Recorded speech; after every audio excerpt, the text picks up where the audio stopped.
एक बार फिर से आप सभी का हमारे यूट्यूब चैनल में वेलकम किया जाता है। आज का जो हमारा टॉपिक है वो है उपसमुच्चय। इससे पहले हम समुच्चय के विषय में जान चुके हैं कि समुच्चय क्या है और समुच्चय के कुछ मुख्य प्रकारों का भी हम अध्ययन कर चुके हैं। अगर आपने वो वीडियो नहीं देखे हैं तो देख लीजिए, और अगर आपने हमारा यूट्यूब चैनल सब्सक्राइब नहीं किया है तो कर लीजिए, जिससे आपको वीडियो आसानी से मिल सके। चलिए चलते हैं आज के टॉपिक पर। उपसमुच्चय है ये टॉपिक।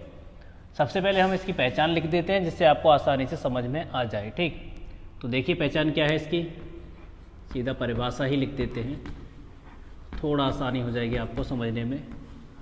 कठिन नहीं है ये बिल्कुल भी, आप पूरा वीडियो देखेंगे तो आपको ये समझ में आ जाएगा। यदि समुच्चय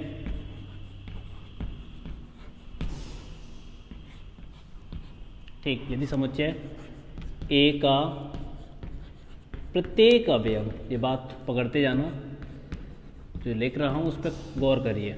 अवयव समुच्चय, दूसरा एक और समुच्चय आ रहा है बी का भी अवयव है, अवयव है, ठीक, अवयव है, तो ए बी का उपसमुच्चय है।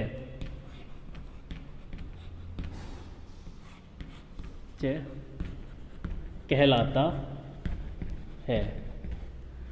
समझ रहे हो इस बात को? इस बात का मतलब ये है, यदि वहाँ पर आपको अवयव नहीं दिख रहा हो तो यहाँ लिख देते हैं अवयव हम। हो सकता है वहाँ वीडियो बोर्ड तो बड़ा है लेकिन जो कैमरा है वो थोड़ा छोटा है इसका, तो वो परेशानी आती है। अवयव है तो ए बी का उपसमुच्चय कहलाता है। ठीक, इस बात को हम ऐसे भी लिख सकते हैं, ए उपसमुच्चय है बी का। उपसमुच्चय का प्रतीक जो है वो ये है, जो हमने ये बनाया है आपको। ठीक, कभी ऐसे नहीं करना है, ये ऐसे है यू की तरह। इस बात को हम ऐसे भी थोड़ा सा लिख सकते हैं आगे बढ़ा के कि ए के सभी अवयव, मतलब यदि कोई अवयव ए में मिलता है तो वो अवयव बी में भी मिलेगा। इसे एम्प्लाइज बोलते हैं, और इसका जो मतलब होता है वो होता है तात्पर्य। क्या होता है? तात्पर्य। ठीक, जैसे हम एक उदाहरण लेते हैं फिर आपको समझ में आ जाएगा। जैसे हमने एक उदाहरण लिया है ए, और जिसमें अवयव हैं 1 2 3। वही दूसरा एक और हमने उपसमुच्चय लिया है, इसमें है 1 2 3 4 5। अब हम अपनी डेफिनेशन पर जाते हैं जो हमने लिखी है। यदि समुच्चय ए का प्रत्येक अवयव, एवरी एलिमेंट, समुच्चय बी का भी अवयव है, मतलब समुच्चय ए का प्रत्येक अवयव समुच्चय बी का भी अवयव है, तो ए का उपसमुच्चय, ए बी का उपसमुच्चय कहलाता है। तब कहलाएगा जब ए के सभी अवयव बी में मिल जाएंगे, तो कहलाएगा ए उपसमुच्चय बी का। आप देखिए इसके सभी अवयव, कितने अवयव हैं? 3 हैं, 1 2 और 3। इसमें है क्या? 1 2 3। इसका मतलब ये हुआ कि ये इसका उपसमुच्चय है। ठीक, ये इसका उपसमुच्चय है। तो इसे हम लिख सकते हैं ए सबसेट है बी का। क्यों है? क्योंकि जो एलिमेंट है वो, एलिमेंट कौन कौन से हैं? 1 2 3, और उसे मैं लिख देता हूं ए से, तो वो मिल रहे हैं ए में भी और मिल रहे हैं बी में भी। देखो मिल रहे हैं, ए में मिल रहे हैं और ये बी में भी मिल रहे हैं। ये बात समझ में आ गई आपकी? अब देखिए दूसरी बात आपको बताता हूं। यदि समुच्चय ए का प्रत्येक अवयव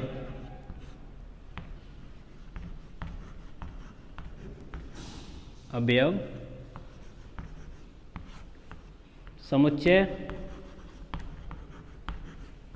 बी का अवयव नहीं है,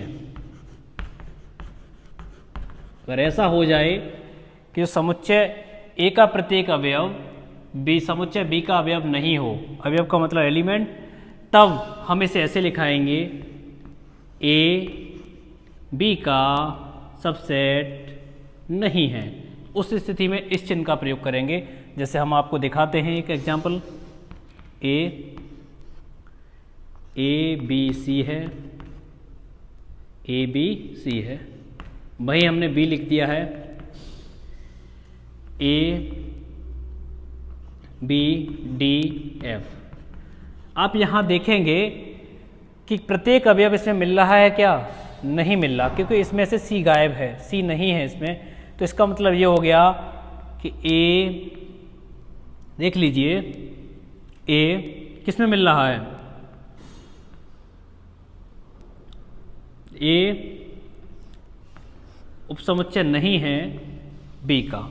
इस चिन्ह का हमने प्रयोग कर लिया, ए उपसमुच्चय नहीं है बी का। ये बात समझ में आ गई। जब उपसमुच्चय होगा तब हम इसका प्रयोग करेंगे, और जब नहीं होगा तब हम इस चिन्ह का प्रयोग करेंगे। ठीक, आइए कुछ बातें और जानते हैं इसमें जो मुख्य हैं। इसे हटा देते हैं हम।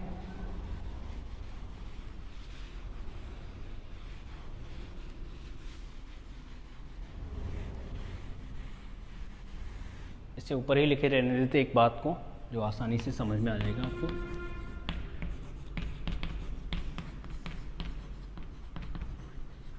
देखिए, यदि दो समुच्चय समान हैं, समुच्चय समान है, समान है, समान होने का मतलब क्या होगा कि भाई ए बराबर ए। देखिए, ए है आपके पास 4 5 6 और बी है आपके पास 4 5 6। तो इस बात को ऐसे भी लिख सकते हैं, इसका नाम ए भी दे सकते हैं हम, ए बराबर ए, क्योंकि दोनों ही एक जैसे हैं तो इसका नाम ए भी दे सकते हैं। तो आप देखेंगे एक बात समझ में आ रही होगी आपको कि प्रत्येक जो समान समुच्चय है, देखो समान है तो वो अपने आप का एक उपसमुच्चय होता है। तो प्रत्येक समुच्चय अपने आप का उपसमुच्चय होता है, क्योंकि उसके एलिमेंट उसमें ही मिलते हैं, उसके समान वाले में। तो इस बात को आप नोट करके लिख लीजिए कि प्रत्येक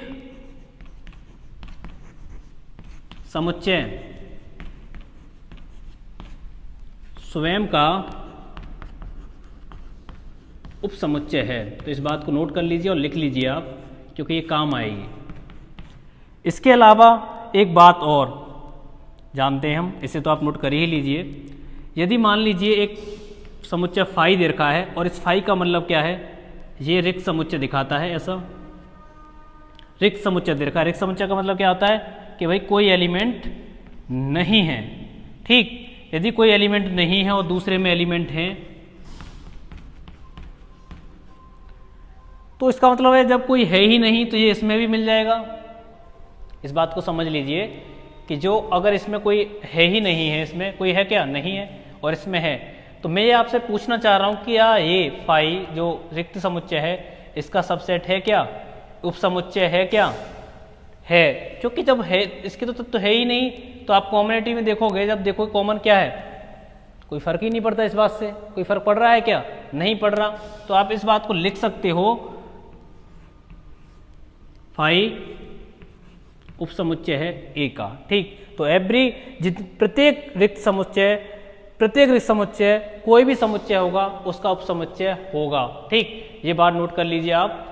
इसके अलावा हम चलते हैं आगे।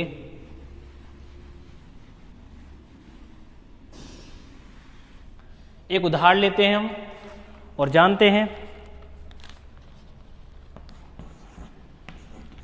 फाई, एक फाई है समुच्चय, एक ए है,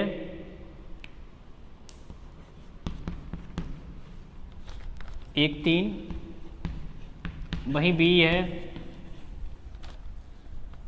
एक 5 9। इसमें पहली बात ये करनी है, हमें देखना है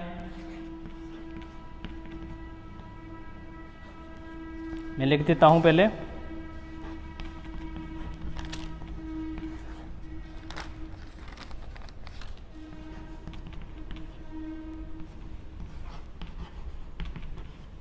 ये है इसमें। और इसमें हमें देखना है, हमें ये चिन्ह भरना है या ये या फिर ये। ठीक, तो पहला देखिए रिक्त समुच्चय जो फाई है बी का उपसमुच्चय है क्योंकि कोई भी रिक्त समुच्चय दूसरे समुच्चय में मिल जाता है, तो इसमें भरा जाएगा ये। ए बी का उपसमुच्चय है क्या? देखो 1 3 1 5 9 है, इसमें मिल रहा है क्या? नहीं मिल रहा। मिल रहा है क्या? नहीं मिल रहा ना। तो इसका मतलब ये हुआ एक और रिक्त समुच्चय है जिसे हम लिखना भूल गए हैं, वो लिख लेते हैं सी।